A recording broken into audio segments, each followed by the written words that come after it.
Good morning students. आज हम शुरू करते हैं enthalpy of solution. Last lecture में हमने पढ़ा था एंथैल्पी ऑफ फिजिकल चेंजेस। उसमें हमने सारे एंथैल्पीज पढ़ी थी, enthalpy of ionization, enthalpy of fusion, enthalpy of vaporization. ये सारे एंथैल्पीज हमने लास्ट वीडियो में देख ली। ठीक है, नाउ आज हम शुरू करते हैं एंथैल्पी ऑफ सॉल्यूशन। सबसे पहले तो देखो, enthalpy of solution is equals to delta lattice की एंथैल्पी और डेल्टा हाइड्रेशन। ठीक है, मतलब ये लैटिस और हाइड्रेशन होल जितना भी हम पढ़ेंगे एंथैल्पी ऑफ सॉल्यूशन, वो सारा टॉपिक किस पे डिपेंड करता है? लैटिस और हाइड्रेशन पे। ये चीज आप बहुत ध्यान से सुनना कि लैटिस जब होगी तब क्या फर्क पड़ेगा और हाइड्रेशन जब होगी तो सॉल्यूशन पे क्या फर्क पड़ेगा। ठीक है, सारा लेक्चर इसके बेस पे ही चलेगा। अब मान लो हमने एक बीकर ले लिया और उसमें हमने एक सॉल्वेंट डाल दिया, वाटर। ठीक है, ये हमारा यूनिवर्सल सॉल्वेंट है, हमने वही ले लिया। इसमें हमने कुछ ना कुछ सल्यूट ऐड करा। तो जब हमने सल्यूट ऐड करा तो वो जो हमारा वाटर है वो ठंडा होएगा या गर्म, वो डिपेंड करता है सल्यूट पे। ठीक है, अब सल्यूट पे तो डिपेंड करता है। सल्यूट पे कैसे डिपेंड करता है कि वो सल्यूट सॉलिड है या लिक्विड है, इलेक्ट्रोलाइट है या नॉन इलेक्ट्रोलाइट है। इसके बेस पे हम ये सारा आज का लेक्चर होगा। ठीक है, पढ़ेंगे आज सारा इसके बेस पे कि जो हमारा सल्यूट है जब वो इलेक्ट्रोलाइट होगा तब क्या होगा, नॉन इलेक्ट्रोलाइट होगा तब क्या होगा, सॉलिड होगा तब क्या होगा, लिक्विड होगा तब क्या होगा। ठीक है, उसकी लैटिस और हाइड्रेशन पे ये सारा बेस है। ठीक है, नाउ लेट अस स्टार्ट। मान लो हमने यहाँ पे 4 बीकर ले लिए। ठीक है, एक बीकर में हमने वही सारे बीकर में हमने पानी डाल दिया, नॉर्मल अपना सॉल्वेंट डाल दिया। बात किसकी आती है? सल्यूट की आती है। अब मान लो इसमें हमने सल्यूट डाला जो CaCO3 डाल दिया, ये क्या है? इलेक्ट्रोलाइट। और सेकंड बीकर में हमने अपना सल्यूट डाला यूरिया, यो क्या है? Non electrolyte. ठीक है, ये भी क्रिस्टल फॉर्म में है, यूरिया भी क्रिस्टल फॉर्म में है। थर्ड बीकर में हमने डाला H2SO4। ठीक है, H2SO4 क्या है? लिक्विड है। ये दोनों सॉलिड हो गए, ये लिक्विड है हमारा। ठीक है, जब हमने यहाँ पे CaCO3 डाला पानी के अंदर, तो जो हमारा पानी है, जो हमारा होल सोल्यूशन बन गया जब डाल दिया, तो वो जो हमारा सोल्यूशन है वो हॉट, गर्म हो गया। जब यूरिया डाला तो वो सोल्यूशन ठंडा हो गया। जब हमने H2SO4 डाला तो सोल्यूशन फिर गर्म हो गया। अब यहाँ पे देखते हैं इस बीकर में हम क्या डालें और हमारा सोल्यूशन क्या होगा। इसका आंसर आपको एंड में पता चलेगा। ठीक है, अब क्वेश्चन यहाँ पे ये आता है कि जब हमने CaCO3 डाला तो गर्म क्यों हुआ, यूरिया डाला तो ठंडा क्यों हुआ, और H2SO4 डाला तब भी गर्म क्यों हुआ। ठीक है, मैंने आपको पहले ही बताया कि ये डिपेंड करता है सल्यूट कैसे है हमारा। ठीक है, सल्यूट सॉलिड फॉर्म में है, लिक्विड फॉर्म में है, इलेक्ट्रोलाइट है या फिर नॉन इलेक्ट्रोलाइट है, उसके बेस पे है। वो देखते हैं हम कैसे। यहाँ पे हम बीकर 1 की बात कर रहे हैं। ठीक है, बीकर 1 देख लो दोबारा। बीकर 1 में हमने वाटर के साथ क्या मिक्स करा? CaCO3। यहाँ पे रिएक्शन देखो। अब जब हमने CaCO3 हमारा सल्यूट सॉल्वेंट में मिक्स करा, H2O हमारा क्या है? सॉल्वेंट। तब इक्वेशन क्या होगी? Ca2 positive plus CO3 negative. इसके क्या बन गए? आयंस। आयंस कब बनते हैं? जब ये डेसोसिएट हो गया, इसकी रिएक्शन जब हुई। ठीक है, आफ्टर डेसोसिएशन इट विल हाइड्रेट। अब ये देखो, हाइड्रेट का मतलब क्या है? यहाँ पे दोनों कंसेप्ट आएंगे, हाइड्रेट भी आएगा और लेटिस भी आएगा। लेटिस क्यों आएगा पहले तो वो समझो। अब क्रिस्टल है, ये चीज CaCO3 क्रिस्टल है, मैंने ऊपर भी दिखाया है। क्रिस्टल सॉलिड फॉर्म में होता है, उसकी कुछ ना कुछ शेप होएगी, लेटिस होएगी। इसलिए क्या है, ये लेटिस पे भी बेस है और हाइड्रेट पे भी। अब हाइड्रेट का मतलब समझो यहाँ पे क्या है। स्टूडेंट, ये डायग्राम दिख रहा है आपको? यहाँ पे हमने Ca2 पॉजिटिव लिया। ठीक है, क्योंकि ये आयन है हमारा, कन्वर्ट हो गया। इसके चारों तरफ क्या लग गए? वाटर लग गया, OHH। ये क्या है? H2O water. अब ये क्या है? पॉजिटिव, मतलब ये क्या है? हमारा कैटायन। इसके चारों तरफ क्या लग गए? अनायन, O2 नेगेटिव, O2 नेगेटिव। ठीक है, the solution will be hot because energy release more than energy used. अब देखो यहाँ पे एनर्जी यूज ज्यादा हुई है और रिलीज कम हुई है। कैसे? अब जब हमने CaCO3 को वाटर में डाल दिया तो वो खुद ब खुद हमें कुछ ना कुछ वर्क करना पड़ा? नहीं। कुछ ना कुछ हीट प्रोवाइड करनी पड़ी? नहीं।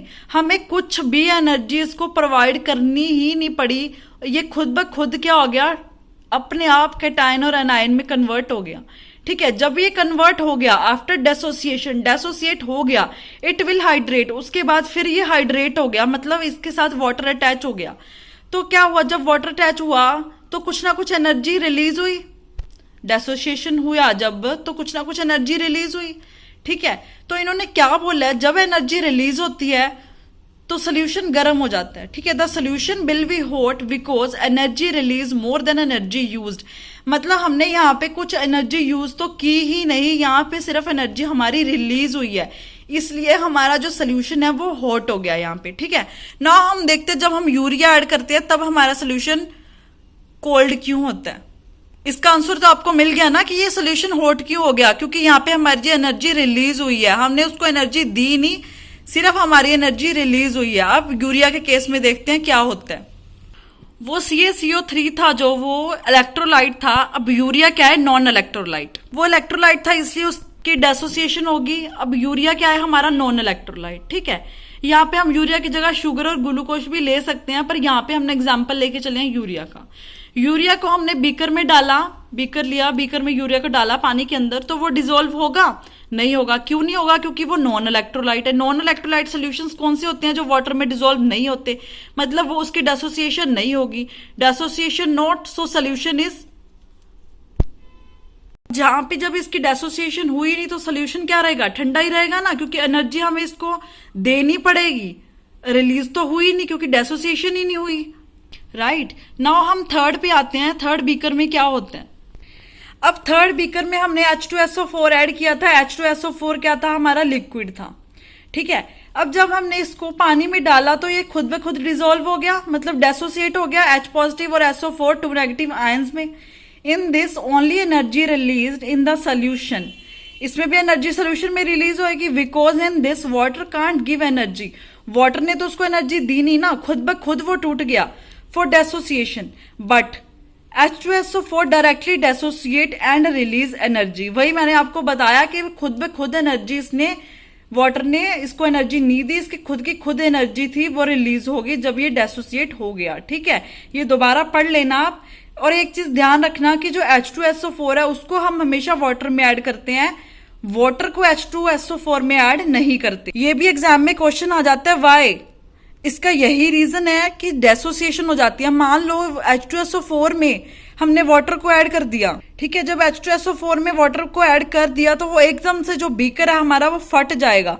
क्यों फट जाएगा, क्योंकि एकदम से उसकी डेसोसिएशन हो जाएगी। बट जब हम एक्सेस अमाउंट में ज्यादा हम वाटर लेंगे, उसमें ड्रॉप ड्रॉप करके, ये नहीं है कि हमारा H2SO4 है एकदम से वाटर में डाल दिया, नहीं, उसको ड्रॉप वाइज ऐड करेंगे ताकि उसकी धीरे धीरे डेसोसिएशन हो, वो एकदम से ब्लास्ट ना हो। ठीक है ना, समझ गए, इसलिए हम H2SO4 को हमेशा वाटर में ऐड करते हैं, वाटर को H2SO4 में नहीं करते। अब ये हमने एंथैल्पी ऑफ सॉल्यूशन में 3 बीकर तो पढ़ लिए। अब देखो इनका कंक्लूजन क्या आएगा। मैंने आपको बताया था किस पे डिपेंड करते हैं, इलेक्ट्रोलाइट और नॉन इलेक्ट्रोलाइट पे। वही मान लो जो हमारा सल्यूट है वो इलेक्ट्रोलाइट है, इलेक्ट्रोलाइट पे हमने 2 ले लिए, सॉलिड इलेक्ट्रोलाइट और लिक्विड। और दूसरा केस हमने ले लिया नॉन इलेक्ट्रोलाइट का, उसमें भी हमने ले लिया एक सॉलिड है और एक लिक्विड है। सबसे पहले हम इलेक्ट्रोलाइट सोल्यूशन के लिए पढ़ते हैं जब वो सॉलिड होएगा। ठीक है, अब मान लो, ठीक है, देखो मैंने आपको पहले भी बताया था डेल्टा एल, एल क्या है यहाँ पे, lattice H plus delta hydration H is equals to delta solution H। ये चेंज इन इंथैल्पी, मतलब ये इंथैल्पी है। ठीक है, अब हमने जब सॉलिड को लिया तो वो सोल्यूशन क्या रहेगा, कोल्ड रहेगा। क्यों कोल्ड रहेगा, क्योंकि देखो यहाँ पे जब हम सॉलिड लेंगे उसकी कुछ ना कुछ लैटिस एनर्जी भी होएगी और कुछ ना कुछ हाइड्रेशन एनर्जी भी होएगी। अब यहाँ पे उस सॉलिड को ब्रेक करने के लिए हमें एनर्जी देनी पड़ेगी। जब हम उसको एनर्जी देंगे और एनर्जी रिलीज तो होएगी नहीं, क्योंकि हमने उसको ज्यादा एनर्जी दी है, क्योंकि वहां पे लेटेस्ट एनर्जी भी आ रही है और हाइड्रेशन एनर्जी भी आ रही है। ठीक है, तो वो सोल्यूशन क्या रहेगा, कोल्ड रहेगा। नाउ हम बात करते हैं लिक्विड की। अब देखो यहाँ पे क्या है, हमारा लिक्विड है। ठीक है, पहले हम सॉलिड की बात कर रहे थे, अब हम लिक्विड की बात कर रहे हैं। अब लिक्विड है तो उसकी लेटेस्ट एनर्जी तो होएगी नहीं, तो लेटेस्ट एनर्जी हमने कट कर दी। तो यहाँ पे क्या आ गया, delta solution H is equal to delta hydration, मतलब हाइड्रेशन एंथैल्पी और सोल्यूशन की एंथैल्पी। यहाँ पे लेटेस्ट एनर्जी तो आएगी नहीं, क्योंकि यहाँ पे सिर्फ हम लिक्विड की बात कर रहे हैं और हाइड्रेशन हो रही है। ठीक है, in this always energy release, hydration है तो एनर्जी रिलीज होएगी, but in lattice energy utilise.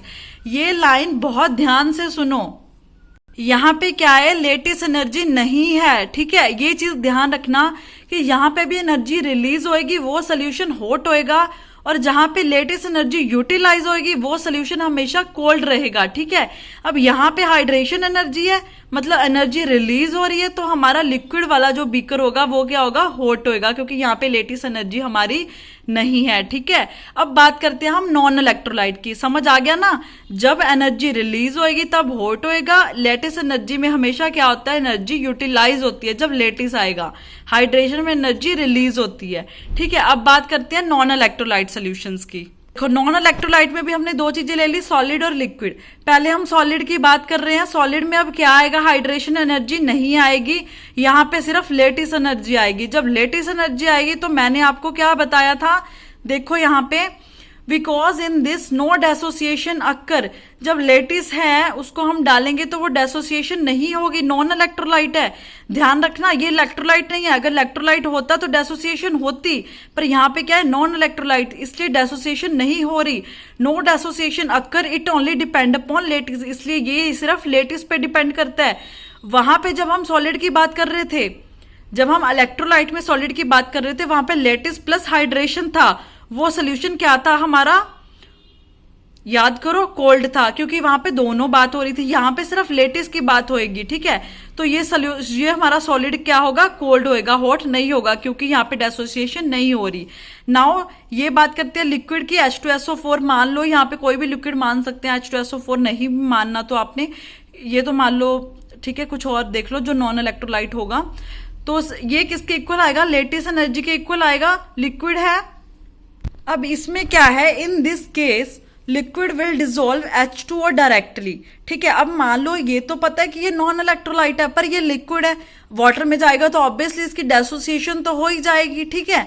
अब जब इसकी डेसोसिएशन होगी तो एनर्जी रिलीज होएगी, जब एनर्जी रिलीज होएगी तो इसमें टेम्परेचर क्या रहेगा, कांस्टेंट रहेगा, ठीक है। No interaction in solute and solvent, ये बात ध्यान में रखना, क्योंकि ये क्या है, एक लिक्विड नॉन इलेक्ट्रोलाइट है, इसकी खुद ब खुद डेसोसिएशन हो जाएगी, और इसमें टेम्परेचर क्या रहेगा, कांस्टेंट रहेगा, इसलिए इसमें इंटरेक्शन ही नहीं होगी सोल्यूट और सॉल्वेंट में। मतलब यहाँ पे ना ही तो बीकर ठंडा होएगा ना ही बीकर गर्म होएगा, ये बीकर जैसा था वैसे का वैसा ही रहेगा। अब ये क्या है, लेटिस पे तो डिपेंड करेगा ही नहीं, क्योंकि ये लिक्विड है, इसकी कुछ ना कुछ लेटिस होगी, नहीं होगी, ठीक है।